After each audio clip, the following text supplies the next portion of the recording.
राज्यातल्या सर्व शेतकऱ्याला सांगू इच्छितो की राज्यामध्ये आता उद्या म्हणजे 20 मे पासून ते 25 मे मुसळधार पाऊस पडणार आहे। ठिकठिकाणी भाग बदलत मुसळधार पाऊस पडणार आहे। वडी नाले वाहणारा पाऊस असणार आहे म्हणून हा अंदाज लक्षात येतो। तो पाऊस सांगायचं झालं तर पूर्व विदर्भ, पश्चिम विदर्भ, दक्षिण महाराष्ट्र, उत्तर महाराष्ट्र, कोकण पट्टी, खानदेश सगळीकडे दोन दिवस असं मुक्काम करत 25 मे पर्यंत पडणार आहे। तसं तर 30 मे पर्यंत पाऊस असणार आहे म्हणून हा अंदाज लक्षात येतात।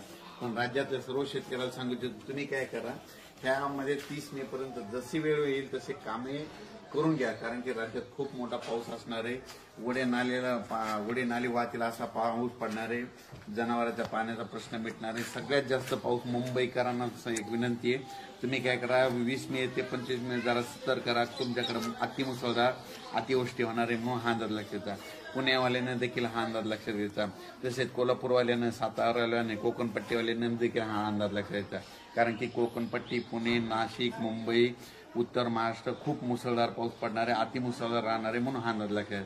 कोकणात तर अतिमुसळधार पाऊस असणार आहे म्हणून हे लक्षात येतं। पण ते तिकडं पाऊस पडल्यामुळे आपल्या महाराष्ट्रामध्ये सगळीकडे विदर्भ, पूर्व विदर्भ, पश्चिम विदर्भ, दक्षिण महाराष्ट्र, उत्तर महाराष्ट्र, कोकणपट्टी प्रत्येक गावामध्ये 30 मे पर्यंत जवळपास 4 वेळेस पाऊस पडणार आहे आणि जमिनीमध्ये चांगली 1 फूट ओल जाणार आहे म्हणून हा अंदाज लक्षात। मी आता येत असताना बघितलं की शेतकऱ्याची कामं तशीच राहिलेली, पण सर्वांना विनंती की तुम्ही काय करा, तुम्ही तुमची शेतीची कामे करून घ्या।